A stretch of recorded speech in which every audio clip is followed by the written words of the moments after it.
what's the difference between misinformation and disinformation?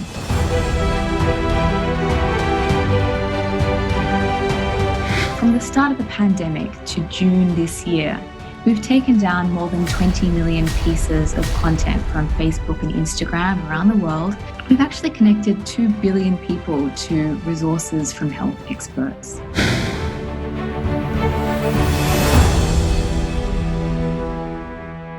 So welcome to Spring New Virtual Forum under the theme Stop Fake News. We have 4 speakers today. The first one is from Cofact, the founder of Cofact. And the second one, president of the White Side Thailand. And the third one from Facebook Thailand. And the last one from Google Thailand. People who watching Facebook Live right now really curious like how Facebook deal with fake news. I think our next speaker is ready right now. Please welcome Ms. Jenna Han, Misinformation Policy Manager at Facebook. Hi, Ms. Jenna. Hi. Hi, thank you very much for the opportunity to be here today. Thank you. It's very nice to see you. Yeah, let you go on what you have today.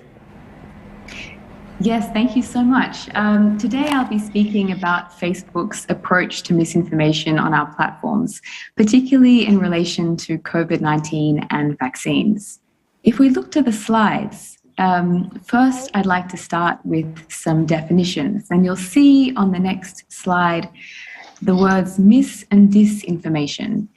So what's the difference between misinformation and disinformation? Now, when we talk about misinformation, we're referring to false information that's often shared unintentionally, without any desire to deceive or mislead people. We focus on the content itself, that is the post or the image or the video, and we address this via a 3-part strategy, which I'll go through shortly.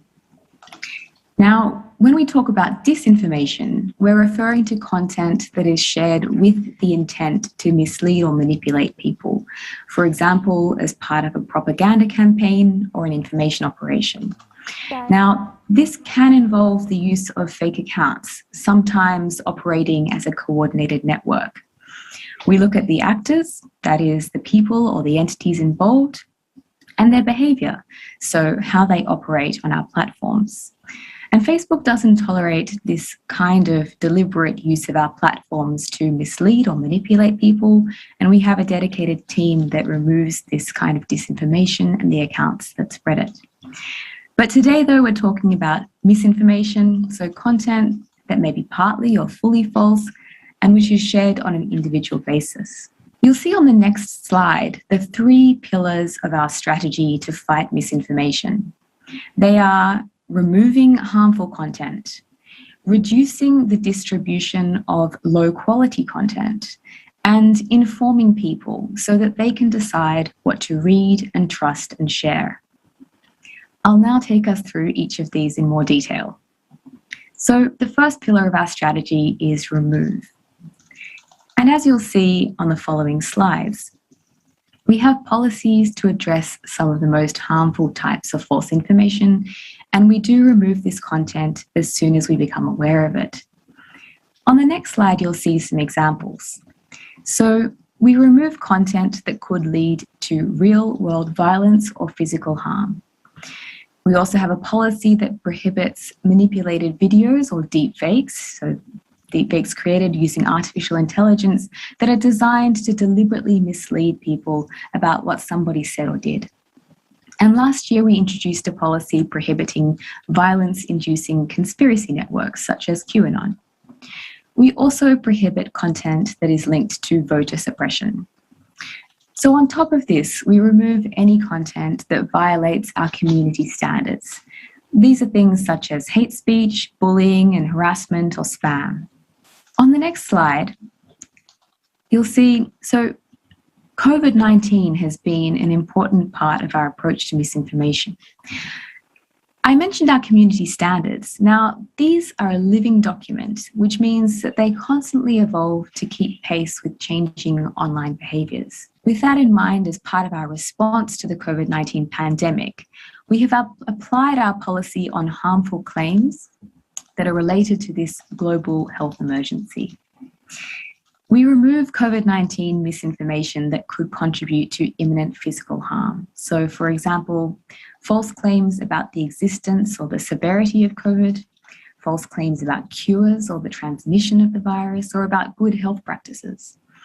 We're focused here on claims or statements where if somebody were to rely on that information, it would make them more likely to get sick or make others around them sick, or to not get treatment or a vaccination. This includes things like drinking bleach cures COVID, which is not true. Our policies also prohibit false claims in relation to COVID-19 vaccines, such as claims about the safety, efficacy, ingredients, or side effects of the vaccines. Now, it's important to note here that the claims or the statements that we remove on Facebook and Instagram are those that public health experts have told us are false. So we take the advice here of leading health authorities, including the World Health Organization. And you can see all the claims in relation to COVID that we remove. They're listed in our Community Standards Help Centre online. So just to put our remove policy into some perspective here, you'll see on the next slide that from the start of the pandemic to June this year, we've taken down more than 20 million pieces of content from Facebook and Instagram around the world that have violated our policies on COVID-19 related misinformation and harm. We've also removed more than 3,000 accounts and pages and groups that have repeatedly violated our rules against spreading COVID-19 and vaccine misinformation. Now, the second pillar of our strategy is reduce. And this is where we leverage the important work of third-party fact checkers. To go to the next slide, we've built a global network of more than 80 independent fact checkers who review content in more than 60 languages. They are one of the most important elements of our work to address misinformation online. These partners have been certified through a non-partisan international fact-checking network, and there are 17 of them in the Asia-Pacific region. In Thailand, our third-party fact-checker is AFP.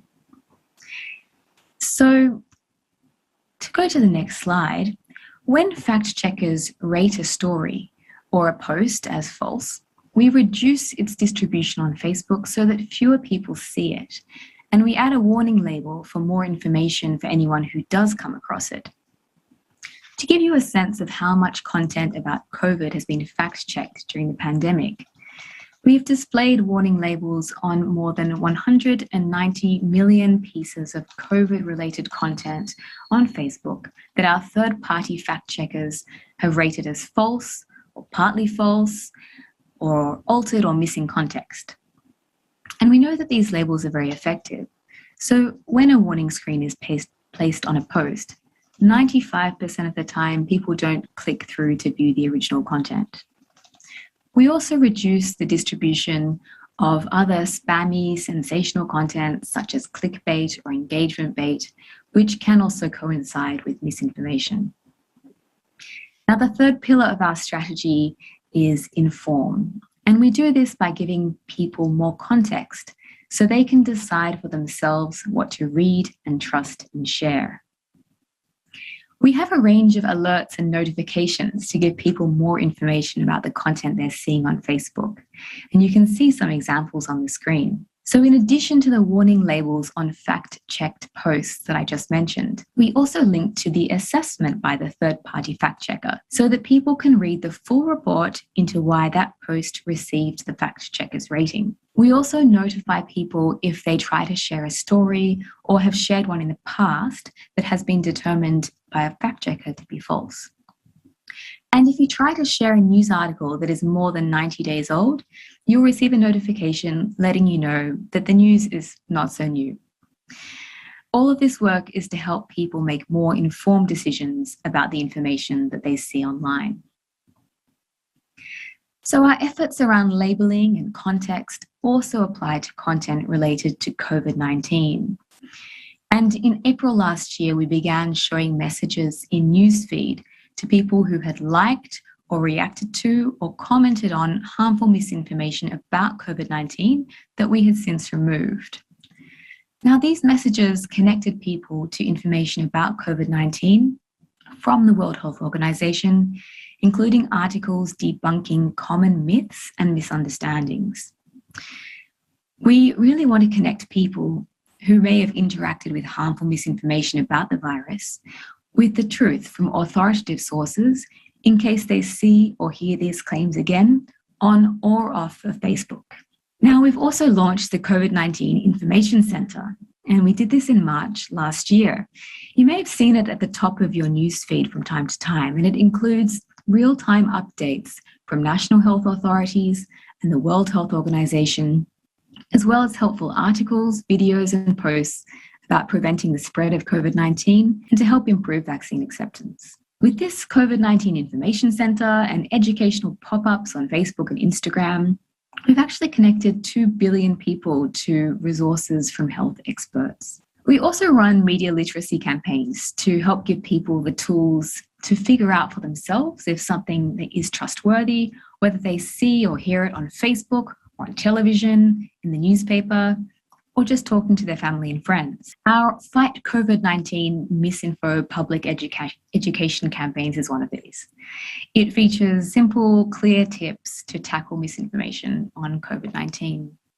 And this, you can see examples on the screen in front of you. It recently ran in 22 countries in 32 languages, including Thai, and it reached more than 230 million people. Another key part of our Inform pillar is addressing the underlying issue of digital literacy more broadly. That is, it's something that's particularly important among populations where many people are coming online for the first time and where there are lower levels of digital and news literacy. So to do this, we invest in programs and we partner with civil society organizations as well as industry partners on a range of initiatives. One of our flagship programs is We Think Digital, which was created in the Asia Pacific for the Asia Pacific. And you can see on the next slide, We Think Digital is an online education portal with interactive tutorials aimed at helping people to think critically and share thoughtfully online. Now, this resource is available in 6 different languages, including Thai. We also strongly believe in the importance of quality journalism, and we have 2 initiatives specifically for reporters. So on the next slide, you'll see we have the Facebook Journalism Project. And this is where we work with publishers around the world to strengthen the connection between journalists and the communities that they serve. It also helps to address the news industry's core business challenges. So in Asia, our priority is to support quality journalism and news literacy and to help train journalists. We have been actively working with Thai publishers for more than 3 years. And our training and programs and partnerships work in 3 ways.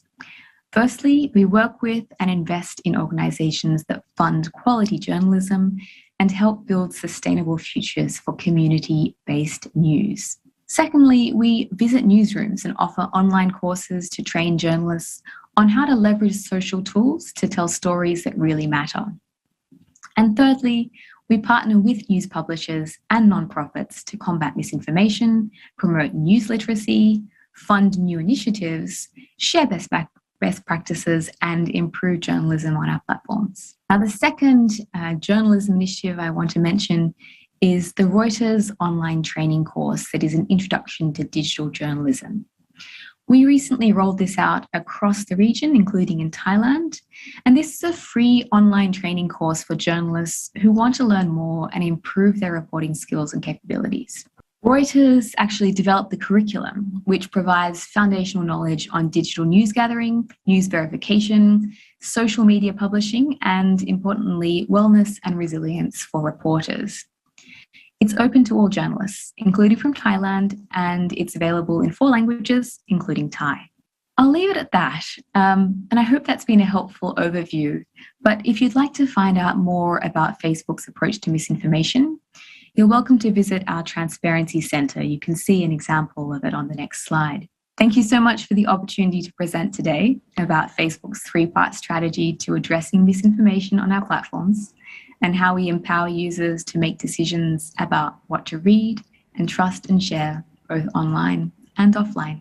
Thank you, Ms. Jenna Han, Misinformation Policy Manager at Facebook Thailand, for a fantastic presentation with some really good news as well.